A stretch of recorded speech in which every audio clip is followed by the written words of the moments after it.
Kalau mendapatkan obat di apotik, di toko obat, terutama di apotik, teman-teman jangan mau obat itu dikupak teman-teman ya. Atau jangan mau obat itu dibuka.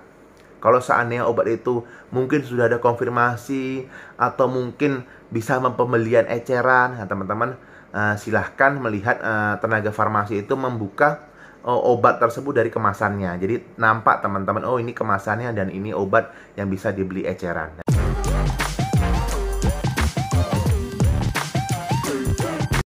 Assalamualaikum warahmatullahi wabarakatuh. Terima kasih teman-teman yang sudah mengklik video ini. Selamat datang di channel Bambang Sumedi. Tentunya di channel ini kita akan tetap membahas tentang obat-obatan, tentang farmasi, tentang apotik, tentang apoteker, dan isu-isu terbaru terkait dunia kefarmasian dan kesehatan. Oke teman-teman, pada video kali ini saya akan menjawab pertanyaan dari salah satu kolom komentar di salah satu video saya yang bertanya seperti ini. Bang, obat ini sebenarnya ada yang palsu nggak sih? Kalau seandainya ada yang palsu, gimana sih cara membedakannya? Nah, ini sebenarnya beliau ini menanyakan salah satu merek obat. Nah, namun di sini saya akan jelaskan secara general gimana sih cara membedakan obat yang asli dengan obat yang palsu.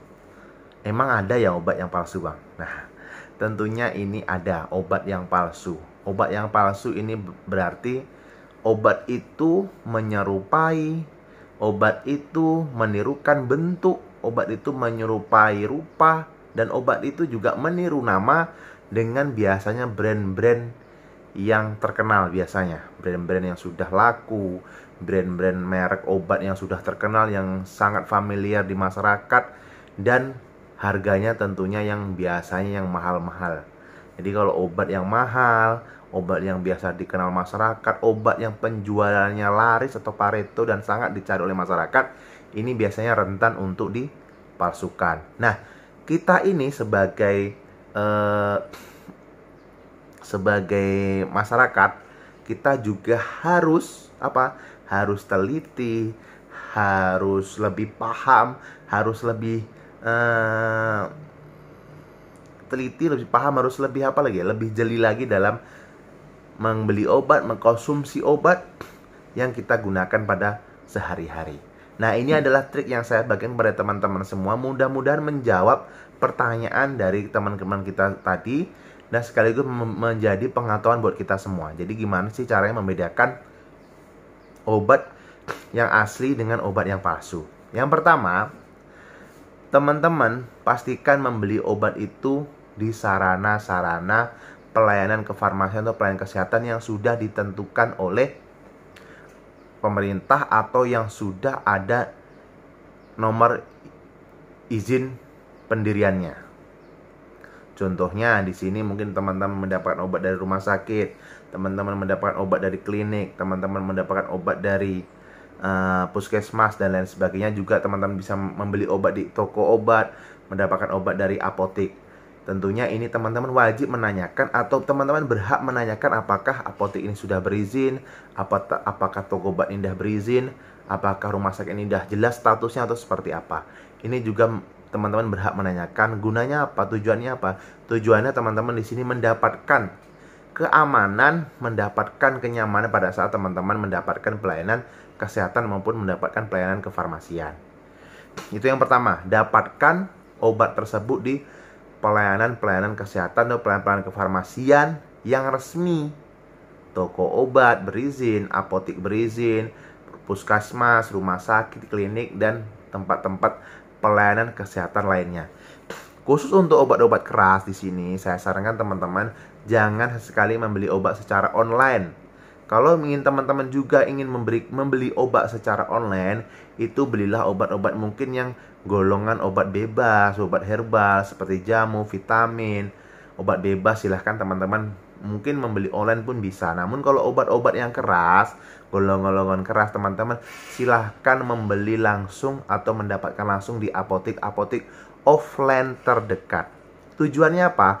Tujuannya teman-teman di sini bisa mendapatkan informasi yang valid, informasi langsung dari ownernya atau dari si pelayan kefarmasian, baik itu tenaga teknik kefarmasian, baik itu apoteker dan lain sebagainya. Tentunya mereka ini sudah lebih expert di bidangnya masing-masing, lebih tahu akan kondisi obat yang mereka punyai. Tentunya ini akan bisa menjadi apa? Menjadi keamanan tersendiri bagi teman-teman yang membeli.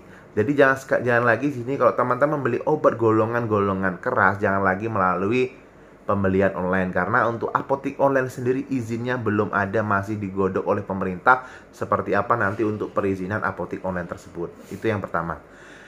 Dan yang kedua, kalau teman-teman membeli obat ini ke apotik, kalau saat ini teman-teman sudah pernah membelinya, habis itu teman-teman membeli di keesokan harinya berbeda kemasannya atau berbeda bentuknya, teman-teman silahkan tanyakan ke apotekernya atau tanyakan ke tenaga teknik farmasiannya, apakah obat ini berganti kemasan ataukah berganti facing atau kemasan bentuknya, ataukah berganti bungkusnya atau seperti apa. Karena biasanya obat-obat itu ada juga yang berganti desainnya, berganti bungkusnya, berganti kotaknya, biasanya tiap 10 tahun, tiap 15 tahun, ataupun tiap 20 tahun, itu tergantung dari si R&D dari produsen tersebut.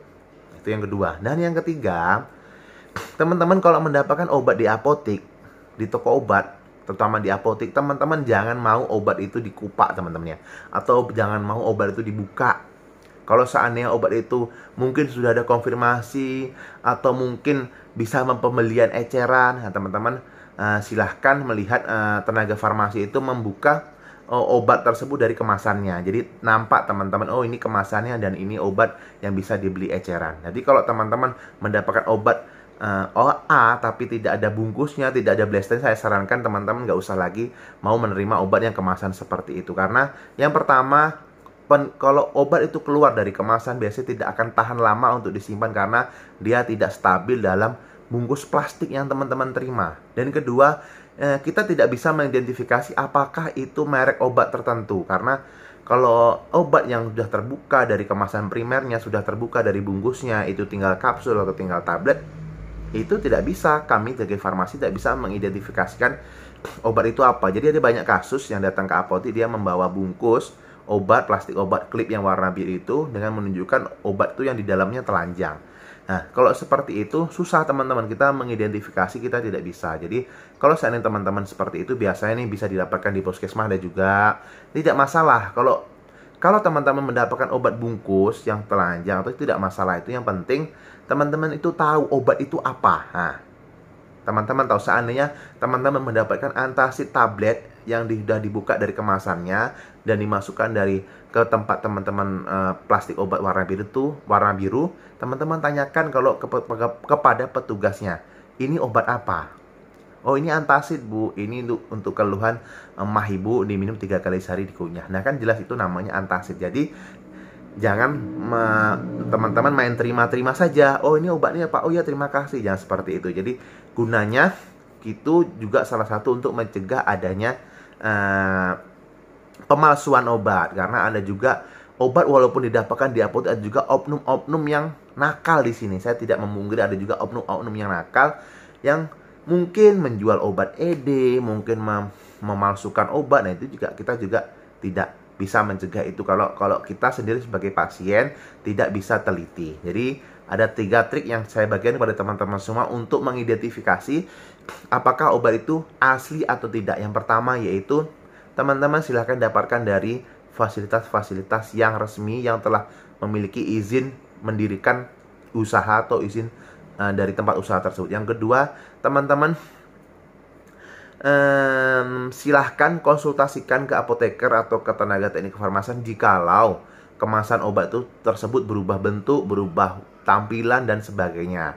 Dan yang ketiga, usahakan teman-teman mendapatkan obat itu yang masih ada bungkus primernya. Kalau seandainya bungkus primernya itu dibuka dan langsung dimasukkan dalam plastik obat, teman-teman silahkan tanyakan ke bagian penyerahan obat, baik apoteker maupun tenaga teknik kefarmasian, ini termasuk obat apa. Nah, nanti di situ dikasih etiket atau dikasih penanda bahwasannya sesuai dengan isi dari plastik obat tersebut. Karena obat yang sudah keluar dari kemasan primer yang dimasukkan ke plastik obat warna biru, plastik klip yang teman-teman bawa pulang itu, biasanya tidak akan stabil atau tidak akan tahan lama kondisinya seperti masih dalam bungkus primernya. Oke, terima kasih teman-teman. Mudah-mudahan informasi yang saya sampaikan buat teman-teman semua ini bermanfaat.